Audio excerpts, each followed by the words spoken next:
Here's what's happening inside your cells 15 minutes after you drink an energy drink. You think you're drinking fuel. You're not. You're taking out a loan. And in 3 hours, your body collects the debt. With interest. Let's start with the truth nobody tells you. There is not a single molecule of real cellular energy in that can. Not one. Real energy inside your body is called ATP. Your cells make it. An energy drink contains 0 ATP. So if it's not giving you energy, what is it actually doing? The moment that liquid hits your bloodstream, a heavy dose of caffeine and synthetic stimulants goes straight to your brain. But here's the part almost nobody understands. Caffeine doesn't give you energy. It blocks your ability to feel tired.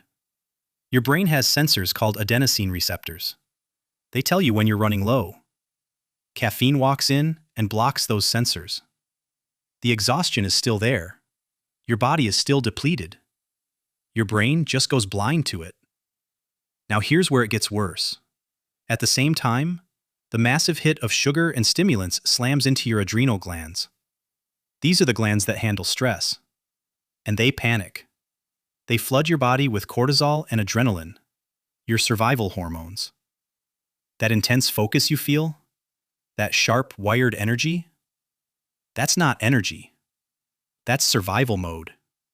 You're whipping a horse that's already collapsing and calling it strength. For a few hours, it works. You feel unstoppable.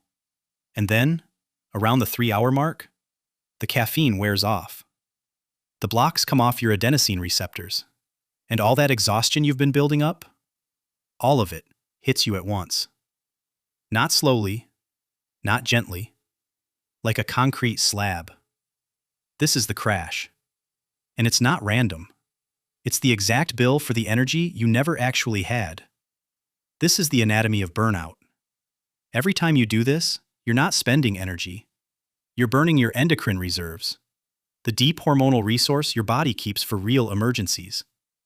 Do it daily, and your baseline breaks. Soon you need the drink just to feel normal. That's not a habit. That's dependence. So how do you get off the stimulant needle? How do you reset your mitochondria, the real engines that make your energy, and get clean cellular power back? Here's the protocol. It's strict. Follow it exactly. Step 1. Set a hard cutoff. No energy drinks. No pre-workout. No high-dose caffeine after 2 p.m. None. Caffeine can disrupt your sleep even 6 hours after you drink it.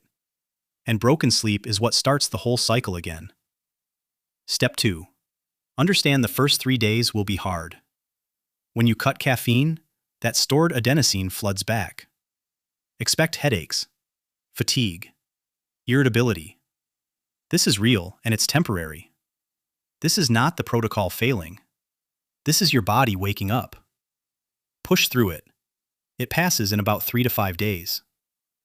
Step 3. Rebuild your actual energy system. Water first, before anything else in the morning.